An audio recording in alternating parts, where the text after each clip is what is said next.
பொள்ளாச்சி பக்கத்துல சாலையோரம் வளர்ந்து நிற்கும் மரங்களை சாலை விரிவாக்கத்திற்காக வேரோடு பிடுங்கி மாற்று இடத்தில் நட்டு வராங்க. மரங்களை வெட்டி வீணடிக்காம அதனை மாற்று இடத்தில் நடுறது பொதுமக்கள் கிட்ட இருந்து ரொம்பவே வரவேற்பு பெற்றிருக்கு. இது குறித்த ஒரு செய்தி தொகுப்பு.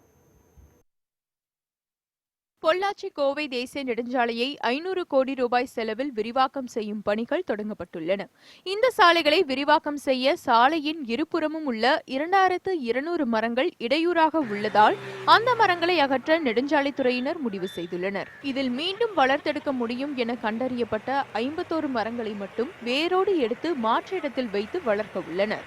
தற்போது மரங்களை வேருடன் எடுத்து வேறு இடத்தில் நடும் பணி துவங்கி நடைபெற்று வருகிறது. மரங்களின் கிளைகள் வெட்டப்பட்ட பின்னர் பொக்லைன் இயந்திரம் போன்ற நவீன இயந்திரம் மூலம் வேப்பம், அரசம் போன்ற மரங்கள் வேரோடு பிடுங்கப்பட்டு அருகில் உள்ள பகுதியில் நடப்படுகின்றது. வெட்டி அதனால வர பிரச்சனைக்கு இது ஒரு நல்ல வேற ஒரு மாற்றமா இருக்கும்.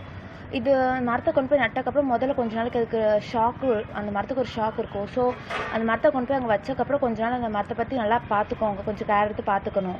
ஏன்னா அந்த மரத்துக்கு அந்த வேர் திருப்பி உள்ளே போய் நல்லா வளர்றதுக்கு ஒரு டிரான்ஸ்பிளான்டிங் ஷாக்குன்னு பேர், அந்த டேர்ம் பேர், அது நடக்கும். அதுவும் இல்லாமல் அந்த மரத்துலேருந்து அங்கே வர அதில் விழுகிற ட்ரைட் லீவ்ஸ், அந்த இலை எல்லாத்தையுமே அது சுற்றி போட்டோம்னா நல்லா மக்குச்சுன்னா அந்த மரம் நல்லா வளரும். இது தவிர வெட்டப்படும் மரங்களுக்கு பதிலாக ஒரு மரத்திற்கு 10 மரக்கன்றுகள் வீதம் 22,000 மரக்கன்றுகள் நடவு செய்ய முடிவு செய்துள்ளனர்.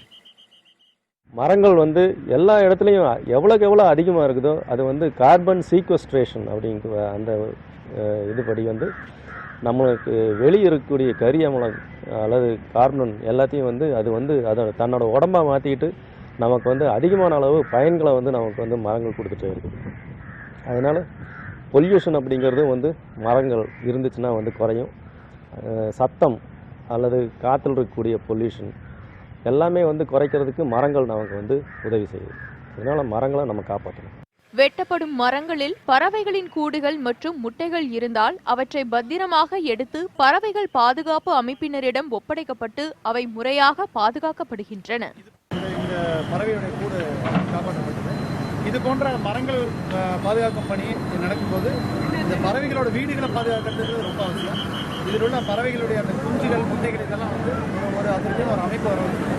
அவங்க அந்த பறவைகள் பாதுகாப்பு அமைப்பு அவங்ககிட்ட இதெல்லாம் ஒப்படைச்சு இதை பாதுகாக்கணும். இதில் கொண்டு வழக்கமாக சாலை விரிவாக்க பணியின் போது மரங்கள் வெட்டி சாயப்படுவதை மட்டுமே பார்த்து பழக்கப்பட்ட மக்கள் தற்போது அந்த மரங்களை வேரோடு பிடுங்கி மாற்று இடத்தில் நடப்படுவதை ஆச்சரியத்துடன் பார்க்கின்றனர். பொள்ளாச்சி கோவை இடையே தேசிய நெடுஞ்சாலை விரிவாக்க பணிகள் நடந்துவிட்டு வருகின்றன. இதற்காக சாலை ஓரங்களில் உள்ள சுமார் 2100 மரங்கள் அகற்றப்பட உள்ளன. இதில் 51 மரங்கள் வேருடன் எடுத்து வேறு இடத்தில் நட்டு வைத்தால் உயிர் பெற்றுவிடும் என்று கண்டறியப்பட்டுள்ளது. இந்த பணிகள் நடந்து கொண்டிருக்கும் வேளையில் பொதுமக்களும் குழந்தைகளும் அதை பார்க்கும்போது மிகுந்த மகிழ்ச்சி அடைகிறார்கள். நியூஸ் 18 செய்திகளுக்காக பொள்ளாச்சியிலிருந்து சக்திவேல்.